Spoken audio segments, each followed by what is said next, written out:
वर्ग और वर्गमूल भाग 1 के बारे में पढ़ेंगे।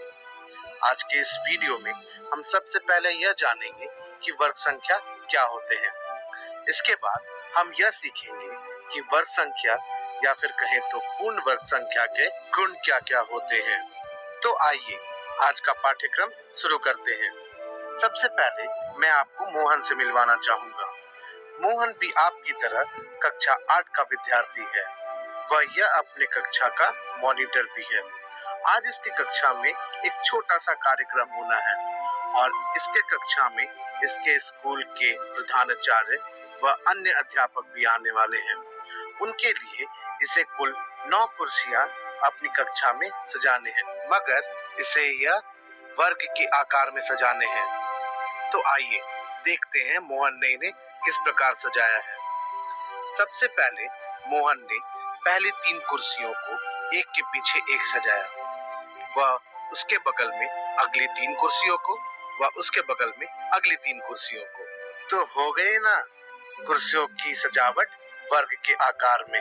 यह देखिए, यहाँ पे 9 कुर्सियां एक वर्ग के आकार में सज गई।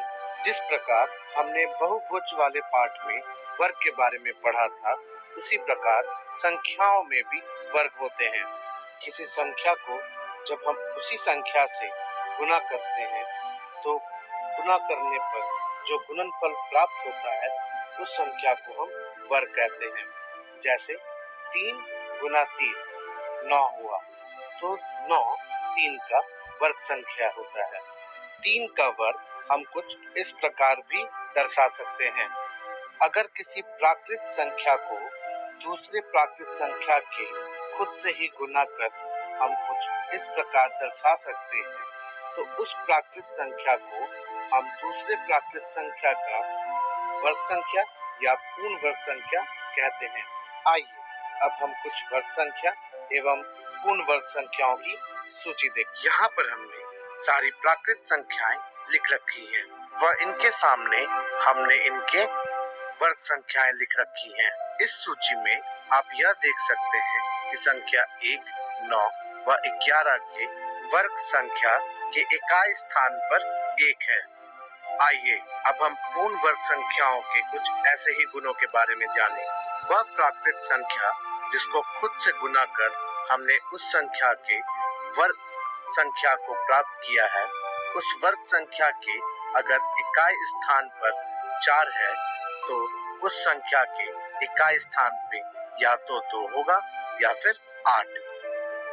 ठीक उसी प्रकार वह प्राकृत संख्या जिसको खुद से गुना कर हमने ऐसा पूर्ण वर्ग संख्या प्राप्त किया हो जिसके इकाई स्थान पर 9 है, तो वैसे संख्या के इकाई स्थान पर या तो 3 होगा या फिर 7। इसी प्रकार वह पूर्ण वर्ग संख्या जिसके इकाई स्थान पर 6 हो, तो वह संख्या जिसे खुद से गुना कर वह पूर्ण वर्ग संख्या हमने प्राप्त किया है, उसके इकाई स्थान पे या तो 4 होगा या फिर 6। ठीक इसी प्रकार अंतिम में वह पूर्ण वर्ग संख्या जिसके अंतिम में 0 हो, तो संख्या जिसके खुद से गुना करने पर हमने पूर्ण वर्ग संख्या प्राप्त किया है, उस संख्या के इकाई स्थान पर 0 होगा। लेकिन हाँ, इसमें हमें यह भी याद रखना है कि 0 की संख्या सम होनी चाहिए। अगर वह विषम होगी तो वह पूर्ण वर्ग संख्या कभी भी नहीं कहलाएगी। जैसे अगर यहाँ पे हमारा पूर्ण वर्ग संख्या 25,000 है, तो आप यहाँ यह देख सकते हैं कि यहाँ पर 0 की संख्या विषम है, तो हम यह कह सकते हैं कि यह संख्या कभी भी पूर्ण वर्ग संख्या नहीं हो सकती है। ठीक इसी प्रकार किसी भी संख्या के अगर अंतिम में यानी कि इकाई स्थान पर 2, 3, 7 या 8 है, तो वह संख्या कभी भी पूर्ण वर्ग संख्या नहीं कहला सकती। जिस प्रकार संख्याओं में क्रमागत संख्याएं होती हैं, उसी प्रकार पूर्ण वर्ग संख्याओं में भी हम कह सकते हैं कि क्रमागत पूर्ण वर्ग संख्याएं होती हैं। अगर मैं कोई भी 2 पूर्ण वर्ग संख्याएं लूं, जैसे मैंने यहाँ पर 1 व 4 लिया है, तो इन दोनों के बीच में आने वाली संख्याएं जैसे कि 2 व 3 हो, तो यह दोनों कभी भी पूर्ण वर्ग संख्याएं नहीं हो सकती। इसी प्रकार अगर हम अगली क्रमागत पूर्ण वर्ग संख्याएं लें जैसे 25 व 36, तो इन दोनों के बीच में आने वाली संख्याएं 26, 27, 28, 29, 30, 31, 32, 33, 34, 35 यह सारी प्राकृत संख्याएं भी कभी भी पूर्ण वर्ग संख्याएं नहीं हो सकती। इसी प्रकार अगर मैं आपसे पूछूं क्या 128 पूर्ण वर्ग संख्या है, तो चलिए सबसे पहले हम यह पता करते हैं। तो इसके लिए सबसे पहले हम सूची देखेंगे। सूची देख हम यह बता सकते हैं कि 128, 121 व 144 के बीच में आता है और यह दोनों पूर्ण वर्ग संख्याएं हैं। तो 128 कभी भी हमारा पूर्ण वर्ग संख्या नहीं होगा। अब हम पूर्ण वर्ग संख्याओं के एक रोचक प्रतिरूप के बारे में जानें। हमने कक्षा 6 में त्रिकोणीय संख्याओं के बारे में पढ़ा है, जिनके बिंदु प्रतिरूप त्रिभुजों के रूप में व्यवस्थित किए जा सकते हैं के बारे में पढ़ा था, जैसे 1, 3, 6, 10। यदि हम दो क्रमागत त्रिभुज संख्याओं को जोड़ते हैं तो हमें एक वर्ग संख्या प्राप्त होती है, जैसे 1 जोड़ 3 हो गया कितना? जी हाँ, 4, और 4 भी एक पूर्ण वर्ग संख्या है। ठीक इसी प्रकार अगर मैं 3 व 6 को जोड़ूं, जो कि ये क्रमागत त्रिभुज संख्याएं हैं, तो इनको भी जोड़ने पर मुझे एक पूर्ण वर्ग संख्या प्राप्त होगी, जैसे 3 जोड़ 6 हो जाएगा हमारा कितना? जी हाँ, 9, और 9 भी एक पूर्ण वर्ग संख्या है। तो आशा करता हूँ आपको यह सारी चीजें बहुत आसान लगी हो और आप इसे याद रखें। तो आज के इस वीडियो में हमने सबसे पहले वर्ग संख्याओं के बारे में जाना और इसके बाद हमने वर्ग संख्या या बोले तो पूर्ण वर्ग संख्याओं के गुणों के बारे में सीखा कि किस प्रकार के इस वीडियो में आपका स्वागत है। आज के इस वीडियो में हम वर्ग और वर्गमूल भाग 2 के बारे में पढ़ेंगे। आज हम सबसे पहले वर्ग संख्याओं के कुछ और रोचक प्रतिरूप के बारे में जानेंगे। इसके बाद हम यह भी जानेंगे कि संख्याओं का वर्ग किस प्रकार ज्ञात किया जाता है। तो आइए आज का पाठ्यक्रम शुरू किया जाए। अब के रोचक प्रतिरूप में हम यह पता लगाएंगे कि किसी दो क्रमागत वर्ग संख्याओं के बीच ऐसी कितनी संख्याएं हैं जो वर्ग संख्याएं नहीं हैं। तो इसके लिए मान लेते हैं हमने कोई वर्ग संख्याएं ले ली 9 व 16। 9 3 का वर्ग है व 16 4 का वर्ग है। तो 9 व 16 के बीच कितनी ऐसी संख्याएं हैं जो वर्ग संख्याएं नहीं है। तो हम गिनकर बता सकते हैं कि 10, 11, 12, 13, 14, 15 ये सारी संख्याएं हैं जो एक पूर्ण वर्ग संख्याएं नहीं है। तो यह कितनी है यह पता लगाने का तरीका कुछ इस प्रकार है। जैसा कि हमें मालूम है कि 9 3 का वर्ग संख्या है व 16 4 का। तो यह बताइए 3 व 4 में छोटा कौन है? जी हाँ, 3 छोटा है। तो हम 3 को ले लेंगे और इस 3 को हम n मान लेंगे। इस n को जब हम 2 गुना कर देंगे तो हमें यह पता चल जाएगा कि कितनी ऐसी संख्याएं हैं जो पूर्ण वर्ग संख्याएं नहीं है। तो 2 गुना 3 हो जाएगा 6। तो आप इस तरीके से यह पता लगा सकते हैं कि कितनी वर्ग संख्याएं हैं जो वो पूर्ण वर्ग संख्याएं नहीं है।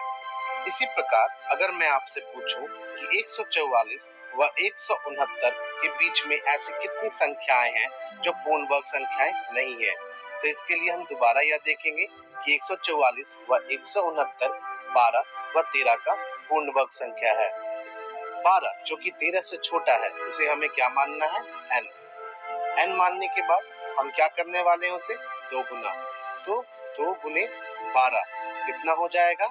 जी हाँ, 24। यानी कि 144 व 169 के बीच में 24 ऐसी संख्याएं हैं जो पूर्ण वर्ग संख्याएं नहीं है। तो थाना यह भी एक रोचक प्रतिरूप। तो आइए अब हम कुछ और रोचक प्रतिरूप जानें। इस रोचक प्रतिरूप के लिए मैं चिंकी व चिंटू को बुलाना चाहूंगा। चिंकी व चिंटू हमें विषम संख्याओं के बारे में बताएंगे। क्या आप बता सकते हैं कि यहाँ पे कितने सेब हैं? जी हाँ, यहाँ कुल 5 सेब हैं। अगर मैं आपसे कहूँ कि यह 5 सेब आपको चिंकी व चिंटू के बीच में बांटने हैं, तो आप किस प्रकार बांटेंगे? अगर हम इस प्रकार देखें तो 2 सेब चिंकी के पास गए व 2 सेब चिंटू के पास गए और एक सेब हमारे पास बच गया। तो आप कह सकते हैं कि विषम संख्याएं वो संख्याएं होती हैं जिसे अगर हम किसी भी दो वस्तुओं के बीच बांटे तो हमारे पास आखिरी में एक रह जाता है। तो अगर हम प्राकृत संख्याओं में देखें तो कुछ यह संख्याएं हैं जो विषम संख्याएं हैं, 1, 3, 5, 7, 9, 11, 13, 15 व 17। अब इस सूचक प्रतिरूप में अगर हम पहली n विषम संख्याओं का योग करें यानी कि जोड़ें तो हमें n के वर्ग संख्या के बराबर संख्या प्राप्त होती है। जैसे अगर हम पहली दो संख्याओं यानी कि दो विषम संख्याओं का योग करते हैं तो हमें क्या प्राप्त होगा, और 4 2 का वर्ग संख्या होता है। इसी प्रकार अगर मैं कहूं कि मैं पहले 4 विषम संख्याओं का योग करूं तो 1 जोड़ 3 जोड़ 5 जोड़ 7 कितने के बराबर है, 16। और 16 क्या होता है, 4 का वर्ग संख्या। था ना यह भी एक पूर्ण वर्ग संख्याओं का रोचक प्रतिरूप। आइए अब हम आगे चलें। अब हम संख्याओं का वर्ग कैसे ज्ञात करते हैं यह जानेंगे। जब हमारे पास छोटी संख्याएं होती हैं, जैसे अगर मुझे 4 का वर्ग निकालना हो तो मैं 4 गुना 4 करता हूँ और मुझे प्राप्त होता है 16। तो मैं कहता हूँ कि 16 4 की वर्ग संख्या है। इसी प्रकार अगर मैं 5 का वर्ग निकालना चाहूँ तो मैं 5 गुना 5 करता हूँ और वह होता है 25। तो 25 भी है 5 की वर्ग संख्या। इसी प्रकार अगर मुझे कोई बड़ी संख्याओं का वर्ग ज्ञात करना हो तो सबसे पहले हम 2 अंकों की संख्याओं का वर्ग ज्ञात करना सीखें। अगर हमारे पास 2 अंकों की संख्या है तो सबसे पहले हम उसका प्रसारित रूप लिखेंगे, उसके बाद उसका हमें वर्ग ज्ञात करना है। तो जैसा कि आपको एक सूत्र याद हो, a प्लस बी का वर्ग किस प्रकार ज्ञात किया जाता है, तो a का वर्ग जोड़ 2ab जोड़ b का वर्ग। तो हम इसी सूत्र को योग में लाएंगे। तो a की जगह 20 है और b की जगह 3, तो 20 का वर्ग जोड़ 3 का वर्ग जोड़ 2 गुना 20 गुना 3, जो कि हमारे पास कुल हो जाएगा 400 जोड़ 9 जोड़ 120, जो कि बराबर होगा 520 जोड़ 9। और अंतिम में हमारे पास जो संख्या प्राप्त होगी वह 23 का वर्ग होगा, जो कि 529 है।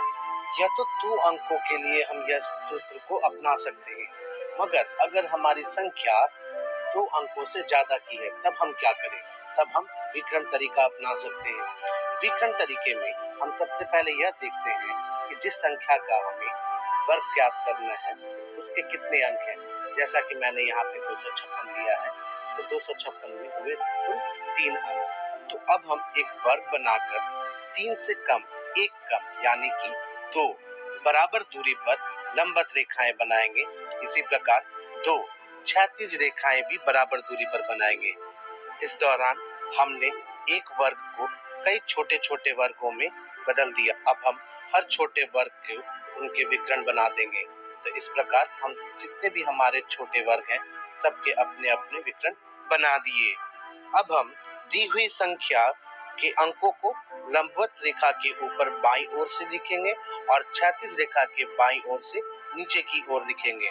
तो कुछ इस प्रकार हम दोनों तरफ दी हुई संख्या लिख लेंगे। अब वर्ग के बाईं ओर लिखे प्रत्येक एक अंक को लंबवत रेखा के ऊपर लिखे अंक के क्रमबद्ध गुणा करेंगे। तो प्राप्त गुणनफल को इस प्रकार लिखेंगे कि दहाई अंक सापेक्ष उपवर्ग के विकर्ण के ऊपर हो व इकाई अंक विकर्ण के नीचे लिखे जाएं।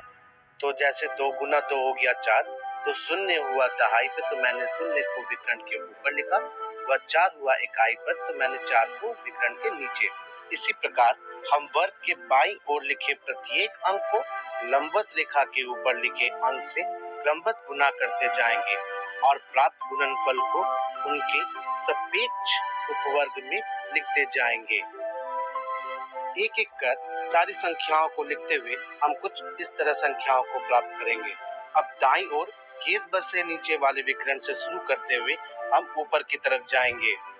अब नीचे के विकर्ण से शुरू कर हम हर अंकों को जोड़ते जाएंगे व लिखते जाएंगे। जैसे यहाँ 6 था तो 6 लिख लिया, 0 3 व 0 थे तो 0 3 जोड़ 0 हमारे पास हो गए 3।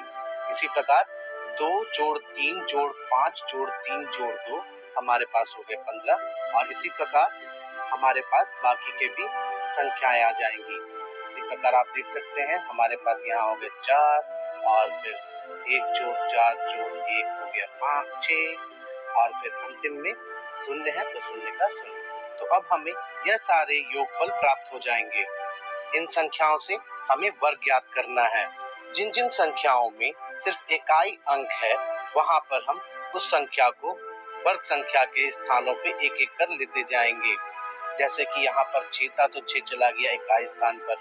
अब हमारे पास 3 है तो वो चला गया दहाई स्थान पर। अब यहाँ 15 है, 15 में 2 अंक हैं तो इस संख्या को हमें तोड़ देना है। तो 15 को हमने तोड़ बनाया 1 और 5। 5 था इकाई अंक से तो इसलिए यह अंक जाएगा ज्ञात होने वाले वर्ग संख्या के स्थान में। वह 1 जो बच गया वह जाकर 4 के साथ जुड़ जाएगा। तो 4 जोड़ 1 हुआ 5। अब यहाँ भी है हमारे पास 1 तो यह अंक भी चला जाएगा एक स्थान पे और फिर 6 और अंतिम में हमारे पास बचता है शून्य जिसका कि कोई भी मूल्य नहीं है। तो यह संख्या हो गया हमारे पास वर्ग संख्या। तो हम कह सकते हैं कि 256 का वर्ग कितना होगा तो 65,536। तो आज के इस वीडियो में सबसे पहले हमने कुछ और रोचक प्रतिरूप जाने और अंतिम में हमने यह भी सीखा कि किसी संख्या का वर्ग किस प्रकार ज्ञात करना है। हम अपनी अगली वीडियो दोस्तों आज के इस वीडियो में आपका स्वागत है। आज हम वर्ग और वर्गमूल भाग 3 के बारे में पढ़ेंगे। आज के इस वीडियो में हम सबसे पहले कुछ पूर्ण संख्याओं का वर्ग ज्ञात करना सीखेंगे और अंतिम में हम पाइथागोरस ट्रिक के बारे में जानेंगे। तो आइए आज का पाठ्यक्रम शुरू करते हैं। आज के पाठ्यक्रम में हम सबसे पहले उन पूर्ण संख्याओं का वर्ग ज्ञात करना सीखेंगे जिसके इकाई स्थान पर 5 हो। जैसे कि हर संख्याओं में सारे अंकों के स्थान होते हैं, वैसे हर उन संख्याओं के वर्ग निकालने के नियम सीखेंगे जिसके कि इकाई स्थान पर 5 हो। वैसे अंक कौन कौन से हो सकते हैं? अगर हम 2 अंकों के संख्याओं को देखें तो 15, 25, 35 ऐसी बहुत सारी संख्याएं हैं। इसी तरीके से अगर हम 3 अंकों की संख्याएं देखें तो 115, 325 व 535। अब इन सभी संख्याओं में आप यह देख सकते हैं कि इकाई स्थान पर 5 है। इसे हम एक उदाहरण से समझें। उदाहरण के लिए हम यहाँ 35 व 115 का वर्ग निकाल सकते हैं। जैसा कि हम देख सकते हैं दोनों ही संख्याओं के इकाई स्थान पर 5 है। सबसे पहले जैसा कि हम जानते हैं कि इसके इकाई स्थान पे 5 है तो हम पहले 5 का वर्ग निकाल लेंगे। 5 का वर्ग होता है 25। अब जैसा कि 35 में इकाई स्थान 5 को छोड़कर 3 बचता है व 115 में इकाई स्थान 5 को छोड़कर 11 बचता है, तो इनको हम इनके परिवर्ती संख्या यानी कि 3 को 4 से व 11 को 12 से गुना कर लेंगे। 3 को 4 से गुना करने पर और 11 को 12 से गुना करने पर हमें 12 व 132 ज्ञात होगा। तो 35 का वर्ग हम कह सकते हैं कि 1225 होगा व 115 का वर्ग 13,225 होगा। था ना यह बड़ा ही आसान। आइए अब हम उन संख्याओं का वर्ग ज्ञात करना सीखें सारे स्थानों में एक ही अंक हो। जैसे 1 व 11 या फिर 111 या फिर 1111 या फिर 11,111। इसी प्रकार बहुत सारी संख्याएं।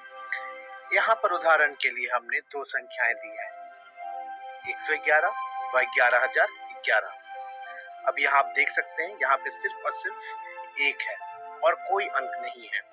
तो हम यहाँ पे देख सकते हैं कि पहली संख्या यानी कि 111 में कितने 1 है तो 3 है। इसलिए हमने सबसे पहले पूर्ण संख्याओं को 1 से शुरू करते हुए 3 तक लिख लिया।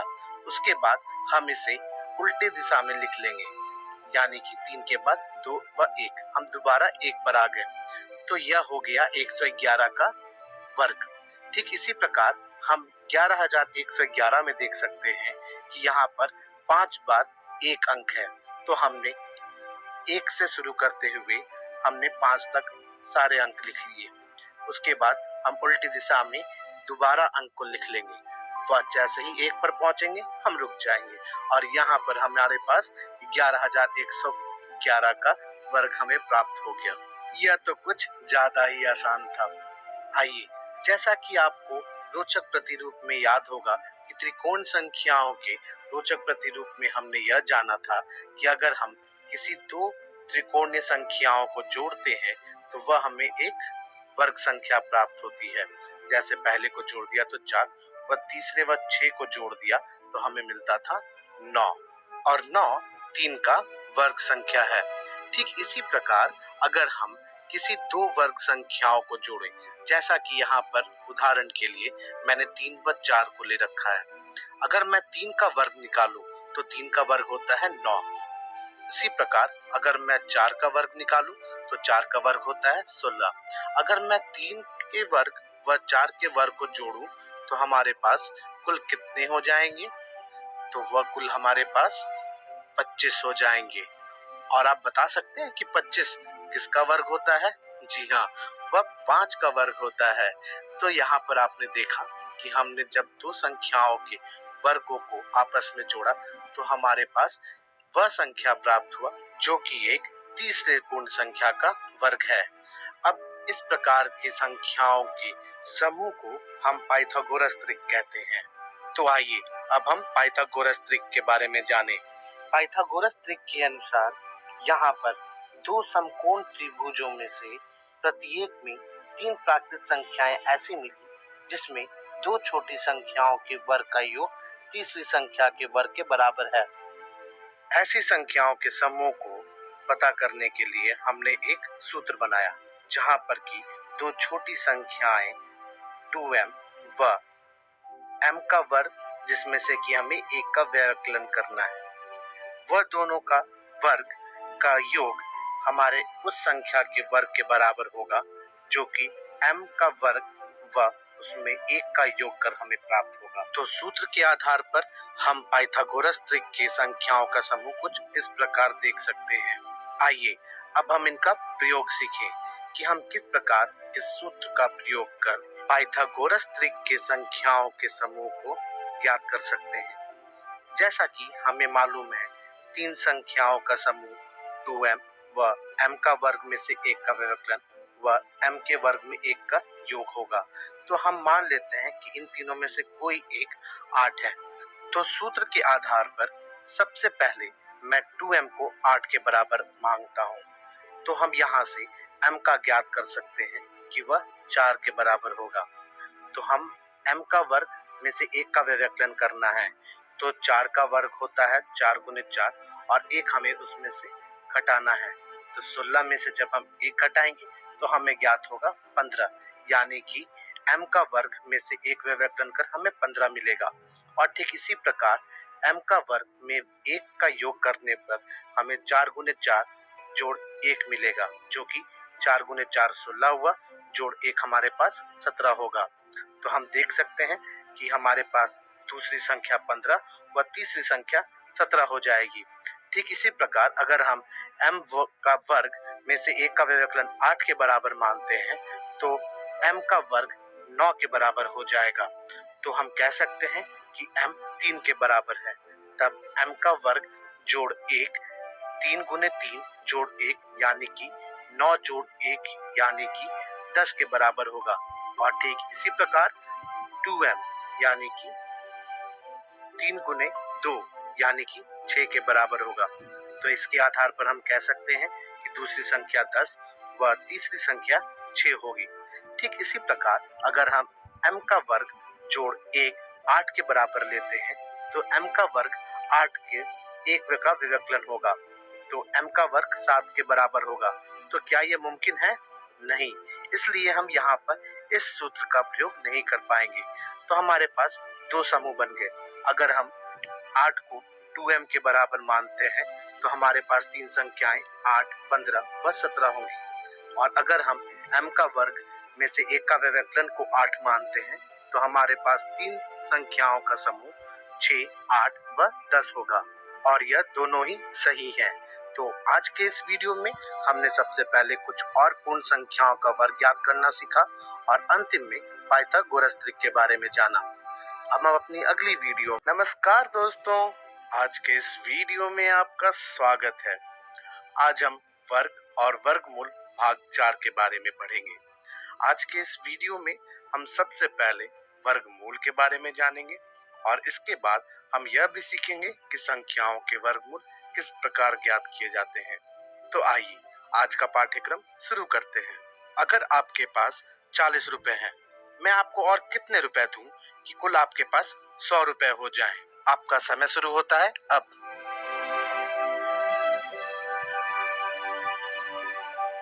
अगर आपने 100 रुपए में से कुल 40 रुपए घटा दिए और अगर आपका उत्तर कुल 60 रुपए है तो आप बिल्कुल सही हैं। तो यहाँ पर हमने आपको और कितने रुपए देने होंगे इसका ज्ञात करने के लिए योग संक्रिया का प्रतिलोम यानी कि व्यवकलन का प्रयोग किया। इसी प्रकार हमें मालूम है कि जब हम कभी किसी एक संख्या को उसी से गुना करें तो जो हमें प्राप्त होता है उस संख्या को हम वर्ग संख्या कहते हैं और इस वर्ग संख्या का प्रतिलोम को हम वर्गमूल कहते हैं। और जिस प्रकार वर्ग संख्या को दर्शाने के लिए हम दी हुई संख्या के दाएं तरफ ऊपर में 2 लिखकर दर्शाते थे, ठीक उसी प्रकार वर्गमूल को दर्शाने के लिए हम इस संकेत का प्रयोग करते हैं। आशा करता हूँ अभी तक आपको वर्गमूल बड़ा ही आसान लगा हो। लेकिन जैसा कि हम जानते हैं 3 गुना 3 9 होता है, ठीक उसी प्रकार -3 को जब हम -3 से गुना करते हैं तो दोबारा हमें 9 प्राप्त होता है। तो इस आधार पर हम देख सकते हैं कि दोनों ही स्थिति में हमें 9 प्राप्त होता है, यानी कि जब हमारे पास माइनस संख्याएं हैं तब भी हमें 9 ही प्राप्त हो रही है। तो हम कह सकते हैं कि 9 का वर्गमूल 3 व -3 दोनों ही है। लेकिन वर्ग व वर्गमूल के इस अध्याय में हम लोगों को किसी प्राकृत संख्या के केवल धनात्मक वर्गमूल ही लेने हैं। तो आइए अब हम आगे बढ़ें। अब हम यह सीखेंगे कि हम किसी वर्गमूल को दर्शाते कैसे हैं। जैसा कि हमें मालूम है कि 3 गुना 3 9 होता है, तो इसका वर्गमूल दर्शाने के लिए हम इस संकेत का प्रयोग कर उसके अंदर 9 लिख हम यह बताएंगे कि 9 का वर्गमूल कितना होगा। जी हाँ, 3। था ना यह भी बड़ा ही आसान। आइए अब हम संख्याओं का वर्गमूल ज्ञात करना सीखें। सबसे पहले हम घटाने की प्रक्रिया का प्रयोग सीखेंगे। जैसा कि आपको याद होगा, हमने वर्ग संख्याओं के कुछ रोचक प्रतिरूप में यह सीखा शुरू से जब हम विषम संख्याओं को क्रमगत रूप से जोड़ते हैं तो हमें जो संख्या प्राप्त होती है वह जोड़ी गई संख्याओं के वर्ग के बराबर होती है। जैसा कि हमने यहाँ पहले 6 विषम संख्याओं को जोड़ा है तो जो संख्या हमें प्राप्त हुई है यानी कि 36 वह 6 का वर्ग है। ठीक इसी प्रकार अब हम उल्टा चलेंगे। जैसा कि हम जानते हैं वर्गमूल वर्ग का प्रतिलोम है, तो अब हम घटाना शुरू करेंगे। पहले 64 से हम पहली विषम संख्या घटाएंगे, फिर दूसरी व तीसरी, चौथी, पांचवी, छठी व सप्तमी और फिर 8वीं विषम संख्या को घटाने पे हमें शून्य प्राप्त होगा। जैसे ही हमने देखा कि 8 विषम संख्याओं को घटाने पे हमें शून्य प्राप्त हो गया तो हम कह सकते हैं कि 64 का वर्गमूल 8 है। आइए अब हम अगली प्रक्रिया को सीखें। अगली प्रक्रिया अभाज्य गुणनखंडन के द्वारा वर्गमूल ज्ञात करना है। अब यह सीखने के लिए हम मान लेते हैं कि हमें 144 का वर्गमूल ज्ञात करना है। इसके लिए हम सबसे पहले 144 को अभाज्य संख्याओं के गुणनफल के रूप में लिखेंगे। तो आइए सबसे पहले 144 के अभाज्य संख्याओं को ढूंढें। यह जानने के लिए हम सबसे पहले यह देखेंगे कि 144 को किस सबसे छोटी संख्या से विभाजन किया जा सकता है। तो हम यहाँ देख सकते हैं 144 को हम 2 से विभाजन कर सकते हैं। तो 144 का 2 से विभाजन कर हमें 72 ज्ञात होगा। उसके बाद 72 को भी हम 2 से विभाजन कर सकते हैं। तो 72 को हमें 2 से विभाजन करने पर 36 ज्ञात होगा। 36 को 2 से विभाजन करने पे 18 व 18 को 2 से विभाजन करने पर 9। लेकिन अब हम ये 9 को विभाजन नहीं कर सकते 2 से, तो अब हम यह देखेंगे कि 9 को 3 से विभाजन कर सकते हैं। तो 3 से 9 को विभाजन करने पर हमें 3 ज्ञात होगा और अंतिम में हमारे पास 3 बच जाएगा जो खुद 3 से विभाजन ही होगा। तो 144 को हमने 4 बार 2 से विभाजन किया व 2 बार 3 से। तो आइए अब यह देखते हैं कि 144 को हम अभाज्य संख्याओं के गुणनफल में किस प्रकार लिख सकते हैं। तो 144 को हमने 4 बार 2 से विभाजन किया था और 2 बार 3 से। अब 144 का वर्गमूल निकालने के लिए हम समान संख्याओं के जोड़े बनाएंगे। तो पहले 2 जो है उनका एक जोड़ा बन गया, फिर अगले 2 के हमारे एक जोड़े बन गए, फिर अगले 2 के एक। और आप देख सकते हैं हमने हमेशा सामान्य संख्याओं का ही जोड़ा लिया है। तो 2 गुना 2 हो गया 4 गुना 3। इसी प्रकार हम कह सकते हैं कि 4 गुना 3 12 हो जाएगा, यानी कि 144 का वर्गमूल कितना होगा? जी हाँ, 12। आइए अब हम अगला तरीका सीखें। अगला तरीका भाग्यफल विधि से वर्गमूल ज्ञात करना है। जैसा कि हमने यहाँ पे 1225 लिया है और हमें यह पता करना है कि इस संख्या का वर्गमूल कितना होगा। इसके लिए इकाई स्थान से हम आगे की तरफ बढ़ेंगे और आगे की तरफ बढ़ते वक्त हम हर 2 अंक का एक जोड़ा बनाएंगे। मान लेते हैं कि हमारे दी हुई संख्या में अंकों की संख्या विषम है, तो हम अंतिम बचने वाली अंक जोड़ा एक शून्य लगाकर बनाएंगे। जोड़े बनाने के बाद वर्गमूल ज्ञात करने के लिए हम बाएं की तरफ से बढ़ेंगे। बाएं की तरफ बढ़ने से जो हमें पहला जोड़ा मिलेगा वह 12 है। अब हमें यह देखना है, अब हमें वह संख्या ज्ञात करना है जिसका वर्ग 12 से छोटा हो या फिर उसके बराबर हो। तो इस वर्ग संख्याओं में से हमें यह देखना है कि 12 इनमें से कहां पर है। तो इस वर्ग संख्याओं में वो कहीं पे भी नहीं है, लेकिन इससे जो छोटी वाली संख्या है वह है 9। और 9 किसका वर्ग है? जी हाँ, 3 का। तो 3 को हम यहाँ पर भाजक के तौर पे लिखेंगे और 9 को भागफल के तौर पे। अब 9 को हमें 12 से घटाना है। 9 को 12 से घटाने पर हमें 3 ज्ञात होगा और जो 3 यानी कि भाजक था उसे हमें उस खुद की संख्या से जोड़ देना है। तो 3 में 3 जोड़कर हमें 6 ज्ञात होगा। अब जैसा कि हमने यहाँ पे 3 को भाजक के तौर पे लिखा था, इसलिए हम 3 को यहाँ पर अलग तौर पे लिख लेंगे। अब हमारे पास जो अगला जोड़ा है वह है 25 का। अब हम इस 25 को नीचे उतार कर 3 के साथ लिख लेंगे। यहाँ साथ में लिखने पर हमारे पास 325 हो जाएगा। अब अंतिम प्रक्रिया में हमें यह देखना है कि हम यहाँ पे कौन सी ऐसी संख्या लिखे जो दोनों जगह पर बराबर हो, यानी कि दोनों जगह पर सामान्य संख्या लिखनी है और उन दोनों को आपस में गुना करने पर हमें जो संख्या प्राप्त हो वह 325 हो। जैसा कि 325 के इकाई स्थान पर 5 है, तो हम यहाँ सोच सकते हैं कि यहाँ पर भी इकाई स्थान पर 5 ही होना चाहिए।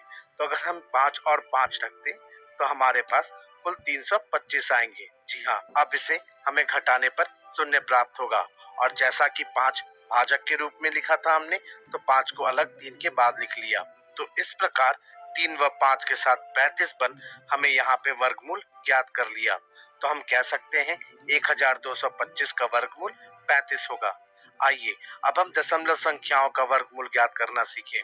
दशमलव संख्याओं का वर्गमूल भी हम ठीक इसी प्रकार ज्ञात कर सकते हैं। दशमलव संख्याओं के भाग्यफल स्थिति में बस एक छोटा सा बदलाव है और वह यह है कि हमें इस बार दशमलव से शुरू करना है। जी हाँ, पिछली बार हमने इकाई स्थान से शुरू किया था, इस बार हम दशमलव से शुरू करेंगे। दशमलव से बाएं व दाएं दोनों ही ओर हमें बढ़ना है। बाएं से दाएं भी बढ़ेंगे और हमें जोड़े बनाने हैं। तो सबसे पहला जोड़ा जो हमारे बाएं तरफ बना वह 10 का बना और दाएं तरफ जो बना वह 24 का। अब हम बाएं तरफ से शुरू करेंगे। तो बाएं तरफ से शुरू करते वक्त जो हमारे पास संख्या 10 है, हमें वह देखना है कि किस संख्या का वर्ग है, लेकिन 10 किसी भी संख्या का वर्ग नहीं है। तो हमें इससे छोटी वाली संख्या देखनी है, तो वह 9 है और 9 किसका वर्ग होता है? जी हाँ, 3 का। तो हमें फिर से 3 को भाजक के तौर पे लिखना है और 9 को भाग्यफल के तौर पे। 9 को 10 से घटाने पर हमें 1 ज्ञात होगा और जैसा कि हमने 3 को भाजक के तौर पे लिखा है, तो 3 को हम 3 से जोड़ लेंगे तो हमें 6 ज्ञात होगा। और जैसा कि हमने पिछले बार किया था, हम इस 3 को दाहिने तरफ रख के लिख लेंगे। अब हमारे पास दशमलव आता है, तो जैसा कि हमारे पास यहाँ दशमलव है, हमें भाजक के 3 के बाद हमें फिर से दशमलव लगा देना है। अब हम आगे बढ़ने पर हमारे पास एक अगला जोड़ा मिलेगा जो कि 24 है। अब इस जोड़े को हमें ठीक पिछले बार की तरह नीचे लिख लेना है। तो 1 के साथ लिखने पर यह 124 हो गया।